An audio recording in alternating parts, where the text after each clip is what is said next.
ওমা, কেমন আছো? এ নাও, মিষ্টিটা নাও। ভালো, তবে এসব আনার কি দরকার ছিল? তা জামাই আসেনি? তোমরা কি সব কথা এখানেই বলবে? আমরা কি ঘরে যাবো না? কখন এসছো? দিদি, মা আমাদের মিষ্টিগুলো দিয়ে দিলে কেন? আমার জন্য তো কিছুই লাগলো না।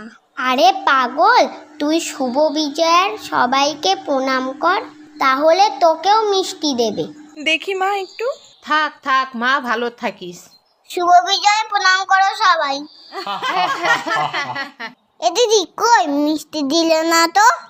আরে সবাইকে পায়ে হাত দিয়ে আগে প্রণাম কর, তারপর তো মিষ্টি দেবে। থাক থাক বাবা। থাক বাবা, তুমি অনেক বড় হও। ঠিক আছে, তুই ভালো করে পড়াশোনাটা কর। আরে আরে দাদু ভাই, তুমি কুকুরকে কেন প্রণাম করছো? কেন, ও তো বললো সবাইকে প্রণাম কর, তাহলে আমাকে মিষ্টি দেবে, তাই করছি।